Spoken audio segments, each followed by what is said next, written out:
Live from Cube headquarters in Palo Alto, California, it's the Silicon Valley Friday Show with John Furrier. Hey, hello everyone. You're listening to the Silicon Valley Friday Show. I'm John Furrier. This week, my guest again is Jeff Frick, and we have no guest in the studio. It's a busy week. People are working, kind of scratching their heads, Jeff, for the Trump election. Still kind of reeling, but substantive conversations, but also people are busy getting ready for Thanksgiving. It's our last show before Thanksgiving and Turkey Day. A lot to be thankful for, a lot to be concerned about.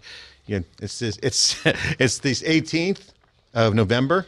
Calendar keeps moving. It's just really busy. This week, super busy. You know, I think the top stories are really clear. Obviously, the Trump depression continues for the Democrats. And the world revolts, people walking out of school. They don't even know what they're protesting. So that kind of falls on the what the F department, WTF.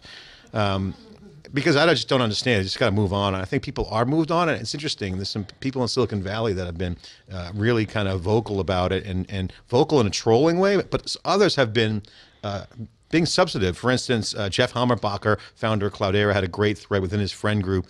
Really awesome conversation. People like Jeff, Joe Hurd, he's now at Facebook, another entrepreneur, Mary Hodder, Dave Hodson, Shervin Pejavar, Juliana.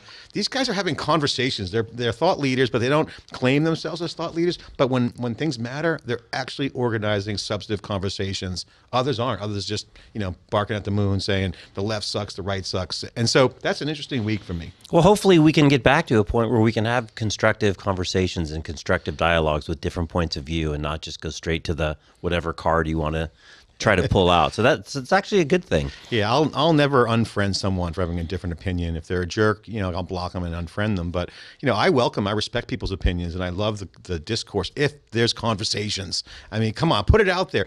Lead by the engagement. I think that's what I'm looking at. And I could see people, and it shows the personality too. I saw John Lilly from Greylock, one of my Facebook friends, a great guy. He had a different kind of reflection. He was just kind of like checking in with people. He's an amiable type of personality, and his role was to check in. Dave Hornick at August Capital had some interesting reflections. He was much more kind of like hurt, but then he kind of reflected back. And again, that's a positive, and I think more of that would be better. And again, this is where I see this outcome of Trump being, obviously important for Silicon Valley and others, where the leaders actually step up and reflect and actually have a conversation. Yeah, and it's good. A lot of them, too, are now ending in the final paragraph. And even Dave Chappelle on Saturday Night Live, when he scheduled that, he certainly wasn't expecting Trump to win. But even after his monologue, and it's a terrific monologue, you see there's a lot of things going on besides the election that are problematic. But at the very end of his 11-minute monologue, pretty long, he even said, in the spirit of moving forward, I'm going to give the guy a chance. I'm going to actually hope that he's successful, and we'll go from there. And then we'll see. We'll see what happens. I think the discourse that it inspired is great. The conversation is great. What the execution is now on Trump and his team, and we'll see what happens. Hey, you listen to the Silicon Valley Friday Show. I'm John Furrier, Jeff Frick, and we're going to have some guests dial in. We're going to try to dial up a couple VCs. And for the folks watching, we kind of call it a crank call, but it's really not. I do ping them over the week and say, hey, I might call you. It's not kind of set up in any way. All we do is say we might call you. There's a handful of people we're going to call. We'll see if they pick up. There's a few on the list here. We'll go down that later. But we'll go and cover their firm. If they don't pick up, we'll talk behind their back, and and they'll regret not picking up. But that's a different story. All good guys, and there's no bad there. Jeff, the big thing that we talked about a couple weeks ago, and we highlighted it again last week, was this whole fake news thing. That now has gone completely mainstream, and this is a great example of our point about having a conversation and then leveling it up. And there's one thing I learned from Charlie Sennett over at The Ground Truth is a conversation then surfacing up to a national and then international narrative is really the way it works organically. And so you're seeing the fake news thing come out of the woodwork to be a geeky conversation in Silicon Valley. Now it's on NPR. It's on everyone's thing. President of the United States, Barack Obama, even weighed in. And this is a real deal. Facebook's taking a lot of heat, as is Google for the search results. And Google's actually coming out and will ban sites for fake news. So fake news, some are saying, swung the election. BuzzFeed had an article that said 20 fake election stories generated more engagement on Facebook than 20 election stories from the top 19 outlets. Think about that. Fake news beat out real news. But are you really surprised? Is anyone really surprised? It's caveat emptor. If it sounds too good to be true, it probably is. I mean, people, you have a basic responsibility to put a filter on that which you consume and that which you think is truth. And you can't believe anyone. And I think the other powerful thing this points out, even real news is still written from a point of view and a bias. So you need to always have your filter on when you read, unless it's just the facts. At the end of the game, the score was 5-4. The choice of verbs, the choice of sentence structure. Read 4 different stories on the same event that you actually witnessed, and you'll see completely different points of view. So it's important. You need to be educated and use a little logic when you read, and just because it's written doesn't mean it's true. Yeah, and I put on my Facebook page last week, right after the election, I said, listen, freedom of the press is paramount. And still, the New York Times is digging in, although they have another 40,000 increase in subscribers. Their ratings are going up, so much for the New York Times failing, is that the freedom of the press is super powerful because you have to have this new outlet. And what the election shows me, and I commented on a TechCrunch post this morning about Apple hired this media guru, is that the big corporate companies, the tech companies, hire these, quote, media experts. And here's the deal. The tech companies put these media guys in their back pocket and control them. And what we learned in the election is that doesn't work. And someone's going to fill, it's like, it's the plants grow, weeds get pulled, and another one grows in its place. That is the role of the media. And I think you're seeing what we talked about last week is this is the dynamic that people are now coming to grips with. You can't control the media. You can't control the message. And the ones who can crowdsource it and get more data will win over the big brands. Look at fake news beat real news. Can you imagine if real news actually did work? Right, but let's talk about the real world, right? The winners write the history books, and that's just the way it is. So depending on what point of view you are, it's good or bad. The Arab Spring was good when social media helped bring about great change because we were rooting for that side. Now suddenly the U.S. fall is not good. I mean, at the end of the day, you need to be a responsible person and put a filter on it and read it and make an opinion and know that it's not necessarily real. There's a great article in the New York Times that just came out, and it was called "Social Media's Globe-Shaking Power." And what it points to is your point about the Arab Spring. And I've said it about Twitter being valuable. Twitter will always be valuable because it overthrew governments. We saw it in Egypt. You mentioned the Arab Spring. All this stuff is happening. It creates a freedom opportunity. And here, the United States got bit by the tool that they created, Absolutely. and everyone doesn't like the outcome. So again, the power of social media is disrupting the U.S. now. Right. So but again, this is not new. I mean, Howard Hughes, when you owned the top half above the fold of the newspapers, and there was only 2, you owned the narrative. What got put there? What picture got put there? What was the headline? What verbs were used? Was 9/11 an attack or an incident? Right? Those are 2 different words that describe a very different kind of emotion. So there is bias in everything we read. You need to read everything with a critical eye, and you need to get as many sources of data from different points of view so you can come to a conclusion. I do think what's really interesting from the technology point of view is the self-selection because of basically recommendation engine algorithms that unfortunately are going to feed you more of the same that which you consume unless you actively go off the reservation and read other publications that have a different point of view. It's interesting. Obama won the election at the beginning, his first term and second term, because he had superior social media power. Hillary tried to do the same playbook, and what we've been reporting and what's been reported out in the press is, turns out Trump had a lot of bots out there. Bots are a new phenomenon. So he had an army of bots, a new phenomenon. They were going with the old tried and true social media. So the impact of this is, as the technology moves, it's a responsibility of the folks to be aware of it.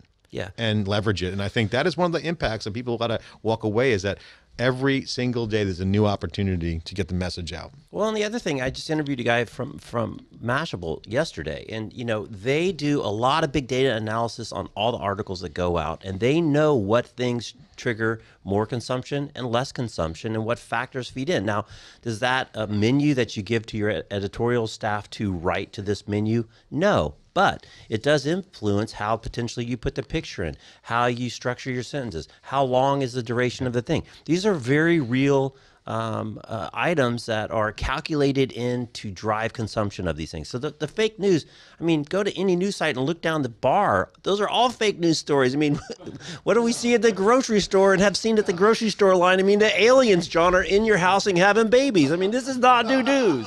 Well, Trump was dead, and Mark Zuckerberg ate a dolphin last week. So this is not new, right? So National Enquirer is true, not true? I mean, is this new that we've had these things? Look, it comes back down to the IQ of the audience. At the end of the day, we got to get smarter. I mean, basically, this election was the Jerry Springer show versus the real meat and potatoes issues that people are cared about. Getting jobs, getting internet. I mean, I was talking to Rob Hof, our editor-in-chief, and I think the big thing that no one's talking about is, everyone thinks the job's going to come back. Hey, first thing the United States got to do is get internet access to all the places in the United States. Right. Let's wire the country up with high-speed internet. Then people can get those new jobs. Yeah. Who knows? The next machine learning programmer could be out in Iowa or out in the rural America. Once they get internet access, it's like access to knowledge, access to market and ideas. So to me, it's a pretty no-brainer. Screw the wall, bring internet access to everybody. And then use drones instead of the wall. So much more efficient. They deliver pizza. I mean, can you imagine drones? That would be total Skynet. Drones are that coming. Would be, They're coming. The Terminator is here, on the thing. Go to crowdchat.net/Silicon Valley. If you're watching right now, also it goes to a podcast on soundcloud.com/John Furrier. This is the Silicon Valley Friday Show with John Furrier. That's me and Jeff Frick. Normally we have a guest in, but we're going to dial up some people and see if we can get some conversation going with some VCs. And we'll be right back with more after this short break. Since the dawn of big data, theCUBE has been there, connecting with executives, practitioners, entrepreneurs, thought leaders. But you're not a thought leader anymore, you're a futurist. That's the new trend. Futurist is the buzzword. No, I'm not. I'm very much living in the past. I don't like the future, and I don't think much of the present. And John Cleese. There's a lot of people out there who have no idea what they're doing, but they have absolutely no idea that they have no idea what they're doing. And those are the ones with the confidence of stupidity who finish up in power. That's why the planet doesn't work. Knowledgeable, insightful, and a true gentleman. And the guy at the counter recognized me and said, are you listening? Yes, I'm tweeting away. I'm tweeting away. He is kind of rude that way, but Keyboard. John Cleese joins the CUBE alumni. Welcome, John. You got any phone calls you need to answer? Hold on, let me check.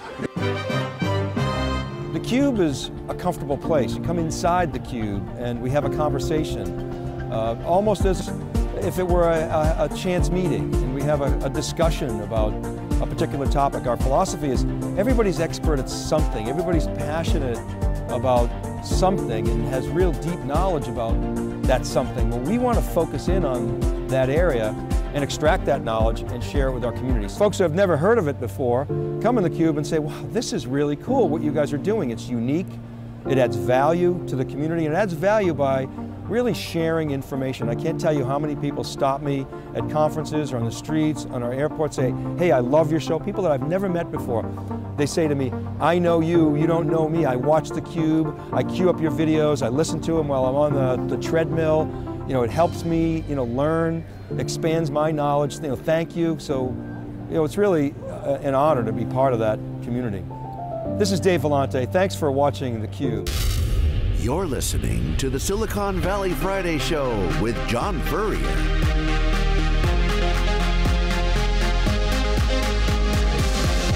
Okay, we're back. You're listening to the Silicon Valley Friday Show. I'm John Furrier here with Jeff Frick. And go to crowdchat.net/Silicon Valley. If you have a question, we're going to post it right there. We'll get to it. But right now, this is our weekly show every Friday, 8 a.m. We'll broadcast it live, but it also goes out on demand on soundcloud.com/John Furrier. Check it out. We're kind of on our 7th episode, trying new things. The new thing that I love is dialing a VC up every week, which we'll do again. I was thinking, Jeff, we should dial up lawyers too when we need legal advice. We might as well just dial up whoever we want, So, it's fun to get people into the conversation here in the studio, but there's more news and more impact, and kind of doing a deep dive on the technology area in Silicon Valley. You got to look at the bellwethers, look at some of the earnings. I don't want to go into deep dive on the earnings, but there are some notable earnings to look at this week that I think tell a tale and the story of where tech's going. One is Cisco earnings were down. They announced, as well as Salesforce. So Cisco's down, Salesforce is up. They exceeded their revenue. They're going to be a $10 billion company, revenue company by 2018, fastest to $10 billion in history. And it shows that Mark Benioff is literally a force to be reckoned with in terms of their cloud.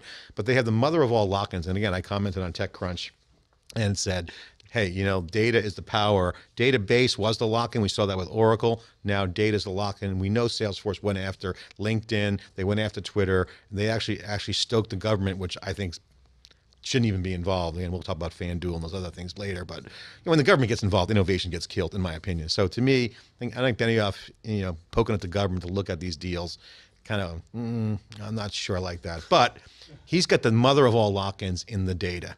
And that to me is, you know, and they got the cloud, and that points to how Amazon's being successful, why those guys are successful.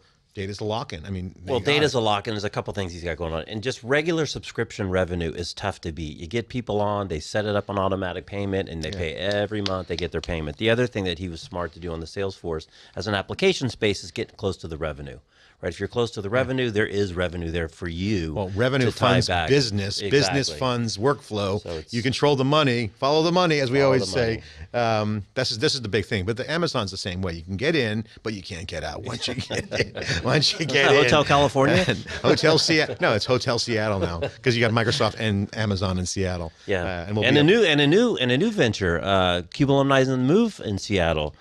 Heptio, yeah. Craig McLuckie. We're going to talk about that. Open source is booming again. Open source is driving all this value. And again, this is why I think Cisco, a proprietary company, trying to be open source. Salesforce, not so much open source, although they use open source. It's that they have the killer business model. It's cloud, it's subscription, it's data, and it's the sales data, which is the revenue, which fuels business. So now they can sequence into other areas and slowly take territory. Yes. And their expansion is unlimited unless they overplay their hand, in my opinion. Right. So, well, you know, when people talk about cloud, they talk about cloud infrastructure. They don't often talk enough about cloud applications, SaaS applications, because the SaaS applications led by Salesforce on the enterprise space continue to prove out the model that is the best way to innovate. It's the best way to lock people in. It's the best way to deliver services. And we see it over and over and over again.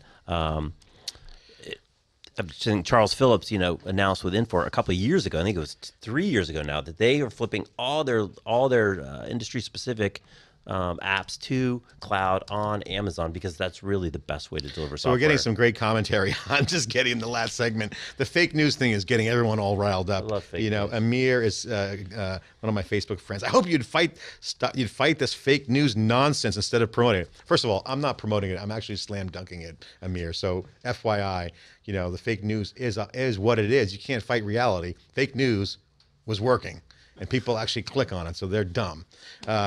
And he goes, in a relativistic world, the fake to one person is real to another, and vice versa, could lead to dangerous censorship. Good morning, by the way. That's what he said.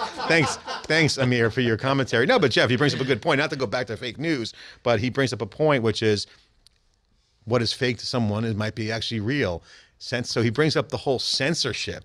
If you go down the slippery slope of starting to identify fake news, that could be a red herring to censorship. So interesting point. Thanks for bringing that up, Amir. Your thoughts on that? And how do you find? I mean, you have to do the research to figure it out. My favorite fake news story of all time is gambling in international soccer, where they have these friendlies, and they would have Portugal versus United Arab Emirates, and they put a line on that and take bets. And guess what? The match never even happened, and they're taking money on it because people want to put money now. So did it happen? Did it not happen? They're fake data. I mean, so you just have to be smart. You just have to look at everything with a critical eye because you just don't know. Okay. And there's plenty of fake news that's come out from established news organizations. So just because it says Wall Street Journal, New York Times, that doesn't necessarily make it so either. Well, let me give you an example in the New York Times. The New York Times put out an article that said Hillary was going to win by 2 million votes. They're not even close. They were way over the number. She was signing covers of Newsweek before the night of the election. No, my point is New York Times was reporting that she was going to win by 2 million votes. That's not even the number. So is it fake news or that is inaccurate news? Back to the censorship. Right. Well, no, but back to the censorship conversation. This is a legit conversation that needs to be had, and I'm glad for Amir for bringing that up. And just be responsible for your own information data collection, and don't say things unless you have a pretty good source. And if you have a source, reference the source. Okay, so now let's get to the Russians, since they are on Trump's side. They're in the news again. Fake news right there. Fake news alert. In fact, I was at meeting with someone in San Francisco, and I wrote on my Facebook page, fake breaking news. Alcohol sales are up after the election. Got a lot of laughs. What is Chelsea Handler going to do? She's still crying. The Russians blocked LinkedIn after they refused to hand over the data. So this is a legit story. Russians have blocked LinkedIn because they refused to hand the data over to the country. Again, back to Amir's point in a kind of orthogonal way is this is the censorship. This is the global landscape we live in. We're going to have these silos of data, certainly outside North America and the U.S. You've got countries who are going to be very parochial about their data and use that as a way to censor. So again, access to the data comes back down to the data, Jeff. Yeah, I think it's like you said, it's the Arab Spring. As soon as Facebook starts flying those big planes that can beam down, internet access and stay up for years and years and years, the ability to control and block is not the solution. It's just like the whole security conversation that we talk about all the time. Putting up fences in the end is not going to continue to work. There are too many ways around it, so you have to figure out a better way to deal with it than trying just to block stuff off. It's not going to work. Well, the world's very turbulent. As an analogy, I was telling a startup, I'm like, look, you want to build a boat in your startup. Think about like building a boat. You got to be able to take the waves crashing on the deck right now because the world is turbulent. Look at the LinkedIn. You got to go out there. You're competing with scale vendors. You're competing with customers who want real time. You got software changing the world. GE was in town, and they were bringing the whole industrial internet thing with digital. That company's completely changing over from turbines to software. Right. So this is the new world, Jeff. I mean, this is the world we're living. You mentioned open source, big funding for the guys who founded Kubernetes. No one's ever heard of Kubernetes, but now it's the hottest thing. $8.5 million launching round. That's a pretty good round for Craig and the team. Yeah, I know. Well, one of them was the inventor of Kubernetes. So they see a Cloudera in there. Cloudera, which pioneered MapReduce and became kind of the poster child for big data. They hope that's the same for Kubernetes. Yeah, the thing that comes up, John, and it came up at the GE conversation, is there really seems to be two kind of views of the future. One is the dark Total Recall version where the robots take over the world, and the other one is more of the utopia where the machines are taking over the heavy lifting, undifferentiated heavy lifting, and things are good. I'm sure the truth is somewhere in the middle, but we are moving, and we're moving faster. Beth Comstock in her keynote at the G thing said we even walk faster through the cities. What's the relevance to that? I mean, that point, that's a good point, but what's the relevance? Where do you want to apply yourself? Where do you think the future is? What are you trying to change in your future? It's interesting that the Girls in Tech thing we went to the other day, that of the 10 startups, 3 of them were doctors. Okay, doctors and the medical profession gets dinged all the time about being slow and not being progressive. And here, one of the doctors that I talked to said, I grew up with a mobile phone, and now I want every single the latest research available to me in my palm on my phone. So when I'm doing a diagnosis with a patient, I've got the best information possible. And oh, by the way, that frees up my time now to spend more quality human-to-human time with my patient. There's two very different views. You can choose to kind of support the one that you want and put your effort behind the world that you want to see. I was just getting a text. I was trying to get Virginia Heffernan, and she wrote a post, which I posted on Facebook, and it was about, I love Hillary Clinton. And she has a history. She's biased towards Hillary Clinton, but she's a great writer. But it was kind of like a clever article because she was saying, why can't we just say we love her? And just say, we think she's awesome. And it was basically a fan of Hillary, and it was a really well-written article, but it brings up the point of, you can't really say what you stand for anymore. It's like you're afraid. People are bashing people left and right. You say, "Hey, I'm a conservative," or "I'm a Christian," or "I'm a liberal." You can't do that anymore without getting hate. That is a huge issue, and I think she wrote this clever article, and she was kind of right on the money. Hey, why can't we just say we love Hillary Clinton? And then slam her after if you're going to slam her. But at least it's okay to say your position. And I think Trump is the same way. I don't know one person, except for some people in my family who no longer I disown them. No, I'm only kidding. Who said, I am for Trump. I am for Trump. How many people do you know? I don't know of anybody. I do know. I do know people that voted for Trump. The question, again, for me on the Trump thing, and I think why there's such a division of feelings, is there's a lot of stuff that Trump said that was very hateful. And there's a lot of positions that he took that are a little dodgy and beyond. That's a different conversation than I think people voted against the status quo. They voted against the Republicans because Trump wasn't supported by the Republicans. They voted against the Democrats. They voted against the status quo media. I think that's what powered that election, and that's why I think that election statement is going to be very different than how things move forward and see if he can execute or not. And I think that's why. Do we want to try to dial in some folks Who now? you going to call? I'm going to try to Ghostbusters. I'm going to try to call Matt Oko because he's a data guy. We talk about data lock-in. I talked to him on LinkedIn. I'm not sure he's going to pick up. Let's see if he picks Well, up. John's dialing. Be sure to go to the crowd chat. It's crowdchat.net/Silicon Valley. You can, of course, always follow us on Twitter. Got a little bit of a conversation going on there, and then SiliconAngle.tv has the video versions of the Friday show. Will he pick up? SoundCloud. Search for the Cube. Smack and answer. He's going to win tickets to the 49ers Patriots games.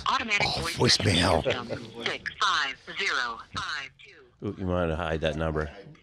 Put your finger over the blah, blah, blah, blah. We don't want you to hear the number. Hey, Matt, John Furrier, you're live on the Silicon Valley Friday show with Jeff Frick.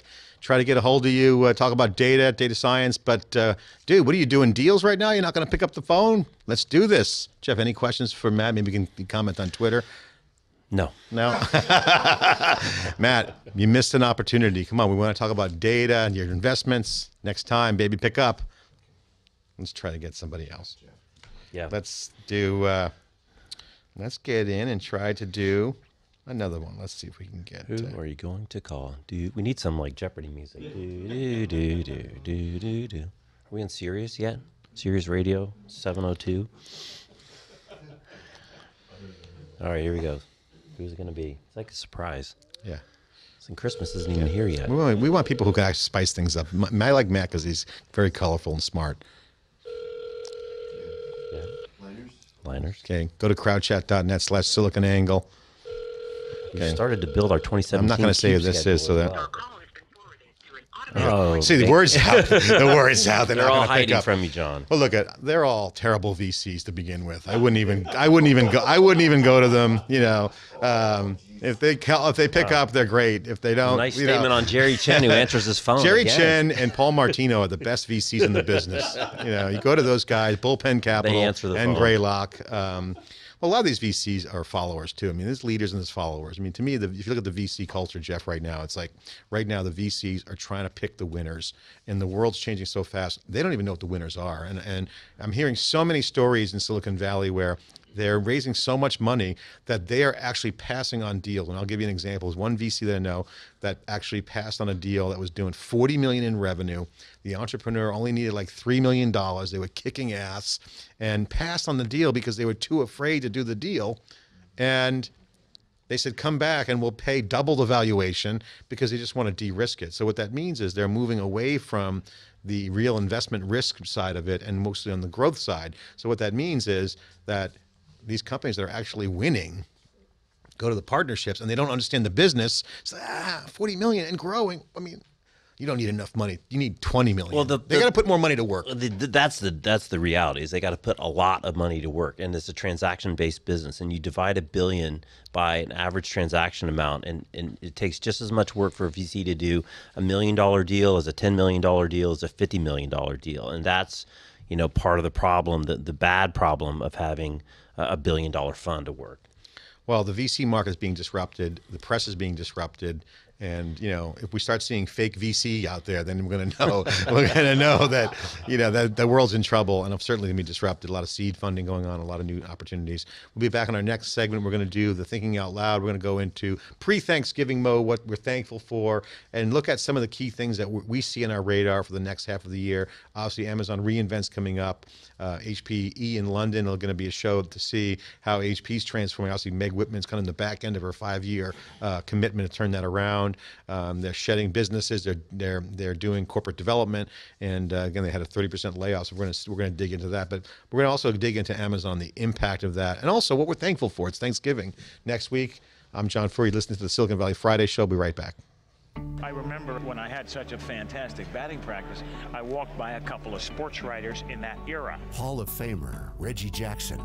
It was like, you rocketed it out there. I kind of hope I didn't leave it out here. Reggie Jackson. When the game started, I got back in that moment. I got back in what was live, what was now. I went and did something with ESPN earlier this year with Stephen Curry. They said, Reggie, we want you to come up and watch his practice, his pregame. You know, it was very similar to your batting practice where people come out and watch, etc. And I watched the dribbling exhibition. I watched the going between the legs and the behind the back and the fancy passing, etc. And I watched the shots. And the guy asked me what I thought of the show. And I said, well, it's a cool show, but I'm going to see all that tonight. He does all that. He brought it into the game. Yeah, I said, so it's not a show, but that's his game. Mr. October. I think our world now, with the instant gratification of sending out a message or tweeting to someone or whatever, certainly in the moment, is about what our youth is and who we are today as a country, as a universe. Congratulations, Reggie Jackson. You are CUBE alumni. Hi, I'm Stu Miniman. I've been an analyst with Wikibon and a co-host of theCUBE since 2010. It's been an exciting journey working with theCUBE. We get to go out to so many shows, help extract the signal from the noise, interact with such a wide variety of clientele, both practitioners, thought leaders, some big name industry people, and we've helped some people raise their profiles in there. Especially love working with those practitioners.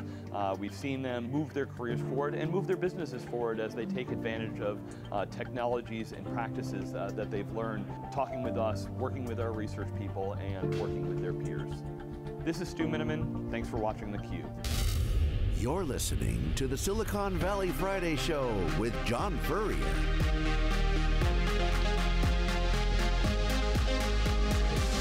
Okay, we're back. You're listening to the Silicon Valley Friday Show. I'm John Furrier. Joining me today is Jeff Frick.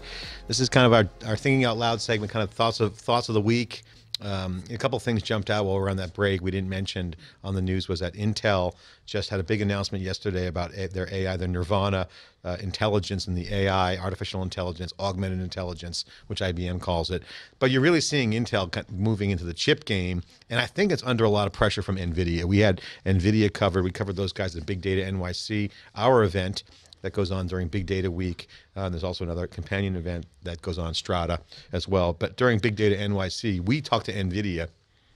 NVIDIA owns the graphics. And you talk to any kid out there, they recognize, anyone under the age of 25 looks at NVIDIA and Intel and says, I love NVIDIA. Right. I don't know anyone under the age of 25 that says, I love Intel. Right. Because what happens at a lot of these AI situations and the VR situations, right, is basically through a collection of data through the sensors, they're basically almost creating a video game of the local reality inside of the computer. And that's what's powering these autonomous vehicles and self-driving cars. And so NVIDIA is really, really well positioned to take advantage of that, because then that is then the algorithm that the computers work from to create the reality from which they use to control the car. And if you've seen the video of what the world looks like from the eye of a Google car, it looks like a video game. Yeah, the relevance of this is that there's a battle going on in the world right now, and that is Intel owned the monopoly on the PC business. Okay, now the world's changing. You got cars, you mentioned, you got virtual reality, a new set of developers, and Intel needs to have a new identity. They need a new Polaroid picture of themselves. They need an Instagram picture of themselves. That's a fresh Intel, the new Intel inside. Like I said, NVIDIA is dominating because they're sexy, they're cool, they're running the graphics. Kids who play video games, anyone who knows anything with rich media loves NVIDIA, because they're the best at the graphics chips, and then now have moved those chips into machine learning. So they've been growing very, very fast. We're very big fans of NVIDIA. Now Intel needs to kind of get back, use their market power, and get back in the game. It's going to be those two guys. But don't forget IBM, Jeff. A little nuance here, which we reported on siliconangle.com. I don't think anyone else reported this piece of it. But IBM has a piece of the game here with their power systems, so their Power AI initiative with their chips. So don't count IBM out, but IBM is certainly a player in this as well. It's funny, the Open Power Summit is this little tiny mini conference inside of NVIDIA GPU tech conference, and we've covered it for the last couple of years. So, you know, back in the day, Intel made a big play, got a lot of people out of the microprocessor business, Sun, Silicon Graphics back in the time. HP had their own processors, but now you're seeing the specialty processors come back. Open Power is one of them, so it's definitely a competitive world. What are you hearing out there in the streets right now? I mean, right now, the the Thanksgiving is upon us. I see people working their butt off this week to clear the decks for next week so they can just relax. Certainly the VCs aren't even picking up, which means they're either they're off already or they're not. What do you think? Yeah, I don't know. Everyone seems to be working hard. I don't know how you're clearing your decks. My decks are stacking up. I'll be working next Stack week. Overflow. Yeah, we're working like crazy. Yeah. I mean, you kind of back to the political thing. The thing that I keep seeing is in the conversation of jobs and how they're going to be new jobs and are we going to bring the jobs back? Let's talk about the reality. The next great wave of job destruction is coming in truck drivers. And I'm keyed off to this. There's just a tweet that went by, and this has been, I think CB Insights put this out. The most jobs in each state in terms of the number of people employed in this position is truck driver. That is going to be the thing. Autonomous vehicles is not about your self-driving car to get you here, John, in the morning. It's about trucks and commercial fleets, and that's coming. And that was not talked about in the election. And that's going to be another huge wave of people that have good blue-collar jobs that now need to. They don't. Well, first of all, it wasn't talked about in the election because no one really knows what the heck's going on. And here's the deal: if Trump was doing this whole thing about we're going to bring manufacturing jobs back to Michigan, all these states that he had the swing states, he had to schmooze basically. There's no freaking way those jobs are coming back as they were at all. Those jobs are gone. They're gone. They're gone. They're not coming back. What is coming back is a new kind of job. That's my rant on the internet access. If you bring back the tax, all that money that's being held overseas, the top 30 U.S. companies are holding $1 trillion overseas. The top four of them, of the top four, 3 of them are tech companies. Apple, Microsoft, Google, Amazon. They're all got cash overseas because they're going to get taxed. So, okay, bring it back, give them a tax holiday, and then say you get tax-free if you invest in Michigan. But here's the thing. Those manufacturing jobs are not coming back. There's no jobs. The world's flattening out. So they're going to be internet jobs, going to be programming jobs, going to be software jobs. Those people need to be retrained. No one even talked about that at all. That was a big miss in the election. And again, no internet access, no access to jobs, in my opinion. Well, and even the manufacturing jobs that moved offshore are going to go away. Foxconn is announcing layoffs, right? They're the big offshore manufacturing company, and the robots are moving into their factories too. Oh, by the way, so I think you're right. It's funny. We were just in Vienna at the Newtonic show, and the guy said we had 100 megs up and down, right? We're pretty sensitive to what our internet is, and the world is just different, John, at 100 megs. Up and down. It opens up things that you would never even think about. And I think you're right. If we had 100 megs to the home, whether that's via Google Fiber or people could or write wireless, for us, they could do podcasts, they could do machine learning, they can write software, they can start a business, put a website out. Information all is kinds amazing. of great opportunities, and this is going to me. Clinton tried to do this with the Farm Bill, with bringing broadband to everybody. It didn't work because it got politicized. You just got to go out and just saying the government's got to take a little bit of a socialist position on my part, but I think it's the right thing to do. We have free roads and free interstate highways. Why not have free internet access? Yeah. If you want fast internet access, take the toll road. That could be Comcast or whatever. So to me, I think you could offer some nice mix hybrid on that. But again, thinking out loud, that's my take. Other thoughts to me is this, as we go into Thanksgiving, is what we're thankful for. And I got to tell you, I'm thankful that we have SiliconANGLE Media, theCUBE, and because what we do and what I love doing with theCUBE, and you run that and you do the same, is talking to fresh people, new people, surfacing, highlighting awesome people that aren't going to get on CNBC, CNN, or Bloomberg or other outlets. Love interviewing great people. I love experts as content. I love fostering more data and more conversations. I love the fact that we have great sponsors like Red Hat at KubeCon and some great supporters who understand the community. That's certainly thankful to the team, but also thankful the fact that, we finally got through the election. That was a huge, now we can get back to business. And again, Amazon reInvent right on the corner, and I'm already seeing Christmas lights around town. What are you thankful for? I don't know, I'm thankful for a lot of things, Sean. I am thankful we're in a really unique and fun position. It's absolutely fun to sit down with people like at the GE show earlier this week who are so passionate, even in a 130-year-old startup, to reinvent that company and bring new innovation. I'm excited to be in Silicon Valley. I've been here since 1985. That continues to reinvent itself over and over and again. Just last night or 2 nights ago, we were in the city talking to 10 women entrepreneurs, some young, some not as young, and this kind of total regeneration over and over and over that Silicon Valley continues to drive, which is phenomenal. You talked about Salesforce. Their tower now is 60 stories, is really towering over the skyline in San Francisco. So even those companies that have been around for a while continue to reinvent themselves. And it's an exciting time. It's a crazy time. It's a scary time, but it's a terrific time, and it's our time. Yeah. I'm not thankful for Matt Oko, who didn't pick up the phone. So Matt, his Twitter handle is Matt OCKO. So tweet him. He's calling him out on Tweet Twitter. him and tell him that he's a bum for not coming Come on, picking on, up the Matt. phone. No, seriously, Matt's a great guy. I wanted to have him on because he's colorful and he's smart. So again, that's what we want to try to do here. And thanks to Paul Martino and Jerry Chen, who did come on, and check those guys out, Greylock and Bullpen Capital. And then we'll call someone up next week. It'll be the Friday holiday, which we'll try to do a lightweight show, probably do a little turkey leg in the studio, and have some fun. You listen to invite Sherman? You in the Silicon Valley Friday show. Have a great Thanksgiving, and see you next time. Thanks for listening.